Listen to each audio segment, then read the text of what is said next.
만군의 여호와께서 이와 같이 말씀하시되 너희는 잘 생각해보고 곡하는 부녀를 불러오며 또 사람을 보내 지혜로운 부녀를 불러오되 그들로 빨리 와서 우리를 위하여 애곡하여 우리의 눈에서 눈물이 떨어지게 하며 우리 눈꺼풀에서 물이 쏟아지게 하라.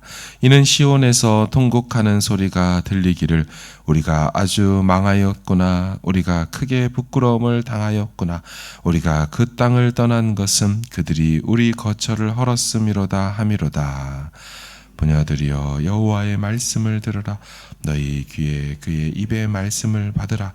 너희 딸들에게 애곡하게 하고 각기 이웃에게 슬픈 노래를 가르치라.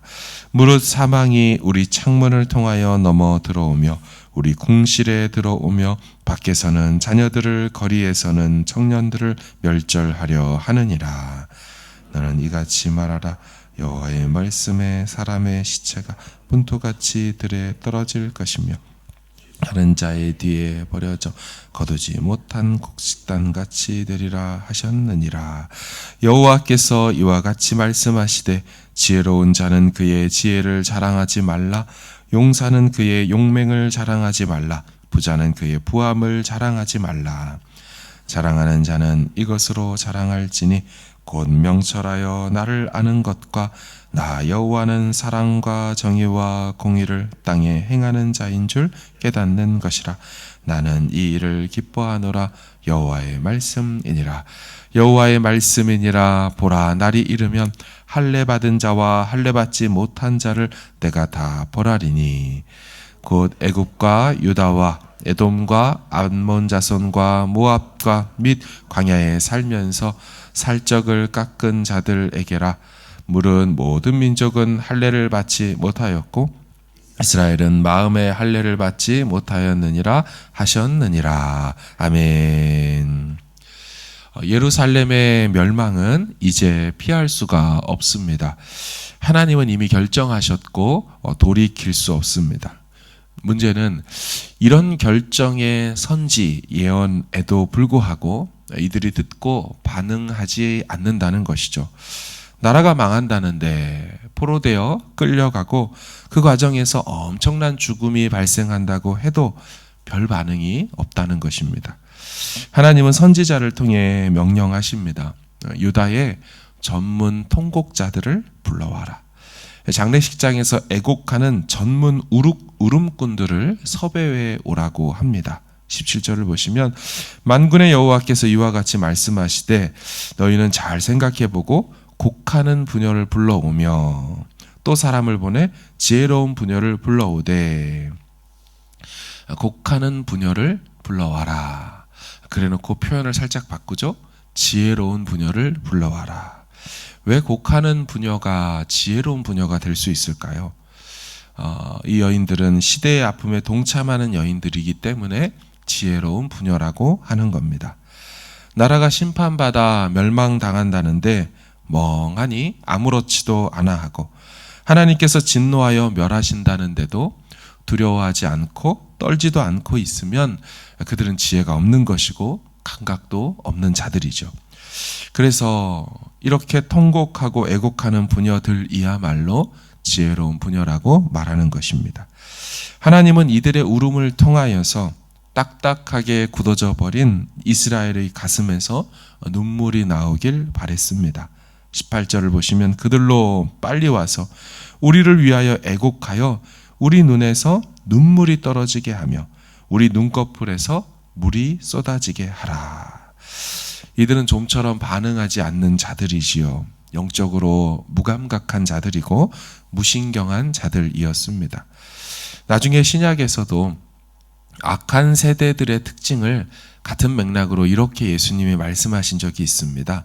비유하건대 아이들이 장터에 앉아 서로 불러 이르되 우리가 너희를 향하여 피리를 불어도 너희가 춤추지 않고 우리가 곡하여도 너희가 울지 아니하였다 함과 같도다. 무슨 말입니까? 세례 요한이 와서 곡하여도 그들은 울지 않았어요. 예수님이 와서 피리를 불어도 춤추지 않았습니다. 물론 비유이지요. 이들은 세례 요한에 대해서는 금식한다라고 말했고 예수님에 대해서는 죄인들과 세리들의 친구로서 맨날 어울려 먹고 다니고 파티한다라고 말했죠.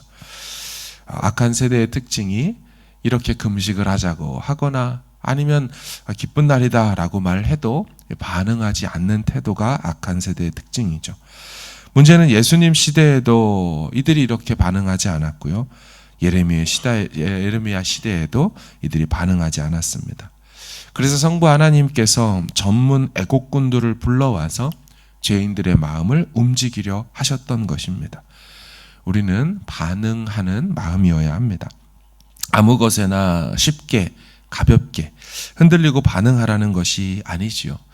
하나님의 시대적 메시지와 나와 가정을 향해 가지고 계시는 그 주님의 마음에 반응해야 한다는 것입니다. 예레미야 시대처럼 나라가 죄로 인해 망하고 시대적 어려움에 빠졌을 때에는 나라와 민족 위하여 대신하여 회개하고 통곡할 줄 알아야 합니다. 혹은 예수님께서 오셔서 우리 동네를 지나가실 때에는 삭개오처럼 나와 돌 무화과 나무에라도 올라가서 그 예수님 보기 위해 움직이고 반응해야 합니다. 유다의 마음은 돌같이 굳어진 마음이었다는 것입니다. 장송곡을 불러도 신나게 피리를 불러도 반응하지 않는 완고하고 강팍한 마음이었다는 겁니다. 성부 하나님은 유다에게 말합니다. 지금 불러온 이 전문 애국꾼들을 선생으로 삼아서 너희 자녀들에게 곡하는 것을 가르쳐줘라. 그리고 이웃들에게도 슬픈 노래를 가르치라고 말하죠. 20절을 보십시오. 부녀들이여 여호와의 말씀을 들으라. 너희 귀에 그 입의 말씀을 받으라. 너희 딸들에게 애곡하게 하고 각기 이웃에게 슬픈 노래를 가르쳐라. 이 고통과 통곡의 시간이 다음 세대까지 이어질 것이라는 암시죠. 딸들에게 가르쳐라. 대를 이어서 우는 법을 가르치라는 겁니다. 이웃들에게도 우는 법을 가르치라고 합니다. 왜냐하면 이 시대적 고난은 한 세대에 끝나지 않을 것이기 때문입니다. 아시듯이 나라가 망하고 포로로 끌려가고 그 다음에 70년이 지나 돌아올 것이기 때문에 자녀 세대들에도 이 시대적 아픔을 두고 우는 법을 지금 가르쳐야 한다고 명령하는 것이죠. 그러면 얼마나 심각한 상태가 될까요? 본문 21절을 이하를 보면 사망이 창문을 통해 넘어 들어오고 그 사망이 궁궐에까지도 들어온다고 합니다. 밖에서는 자녀들을 멸하고 있고 거리에서는 청년들이 멸절당한다고 말합니다. 사람 시체가 분토같이 들에 뿌려질 거라 그래요. 밭에 막 거름을 뿌려놓는 것처럼 시체가 그렇게 막 널브러져 있을 거라고 말하고요. 추수하는 자의 뒤에 버려져 거두지 못한 곡식단 같이 될 거다. 추수한 곡식단들이 제대로 서 있나요? 낯을 대면 퍽퍽퍽 다 쓰러져 있죠. 시체들이 그렇게 쓰러져 있을 거라고 말합니다. 대량 학살, 홀로코스트가 장면이 연상이 됩니다. 따라서 그날에는요, 어떠한 자랑도 할 수가 없게 됩니다. 이전에 자랑하던 것들이 더 이상 자랑할 수 없게 되는 날들이 온다는 거죠.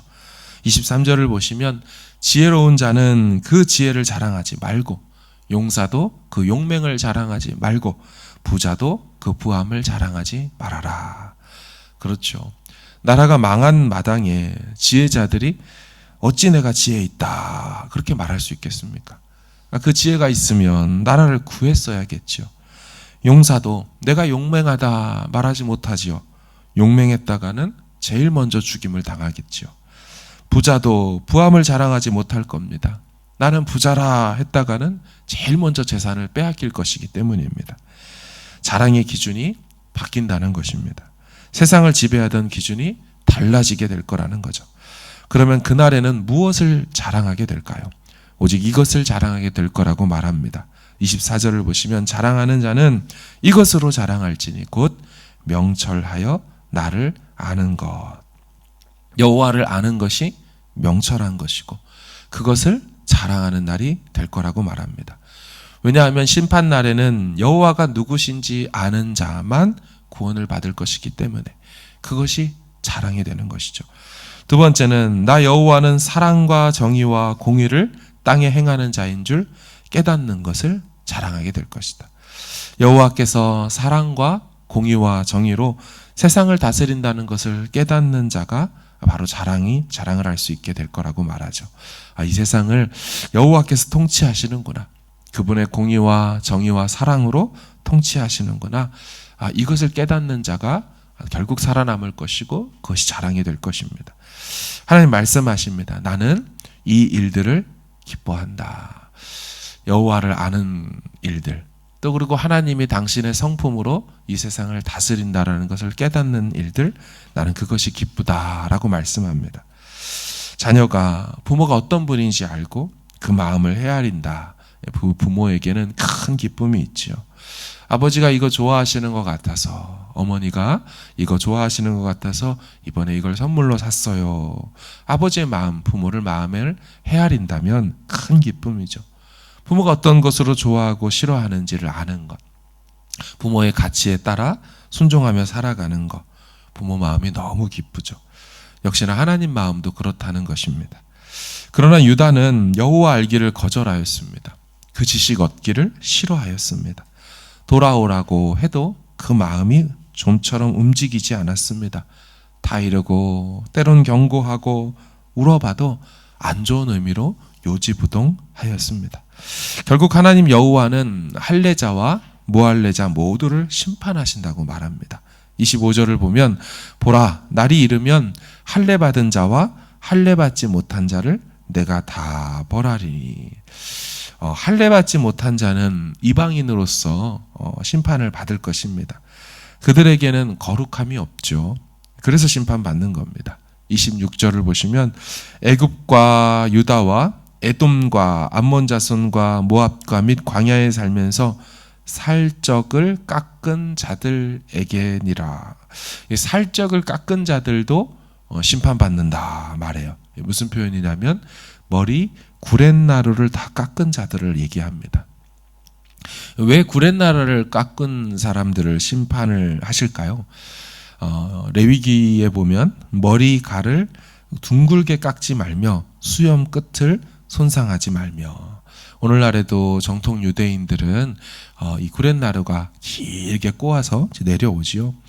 바로 그것이 하나님께 구별된 자라는 것을 나타내는 표식이기 때문에 그것이 없는 자들은 이방인들이고 그러니 심판을 받는다는 거죠. 그런가 하면 할례받은 자들도 심판한다고 합니다. 왜 그렇습니까? 그들은 육체에만, 스킨에만 할례를 받았고 마음에는 할례를 행하지 않았기 때문에 심판받는다 말씀합니다. 사랑하는 여러분, 우리는 반응해야 합니다. 시대적 아픔을 보고 반응해야 합니다.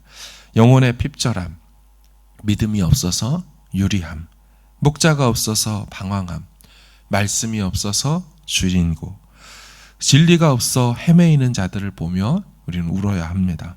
안타까워해야 하고 애곡해야 합니다. 그리고 여호와를 아는 지식을 날마다 구해야 합니다. 그분의 성품으로 세상을 다스림을 깨닫고 늘 그 성품을 구하며 닮으려고 기도해야 합니다. 말세를 향하여 달려가는 이 세상 속에서도 주님 마음 깨닫고 그래서 함께 울며 기도하고 죽어가는 영혼들, 들판의 분토처럼 널브러져 있는 그 죽은 영혼들에게 복음 전하고 예수 사랑을 전하는 깨어있는 우리 모두가 되기를 바랍니다. 하나님 앞에서 시대적 아픔이 우리의 기도 제목 될 수 있는 하나님의 동역자, 사역자들, 사명자들 되기를 간절히 주님의 이름으로 축복합니다.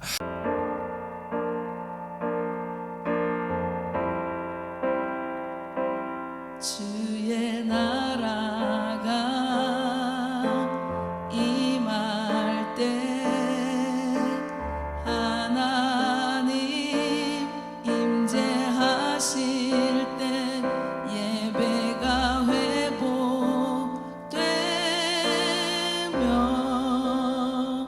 기적은 일어나네.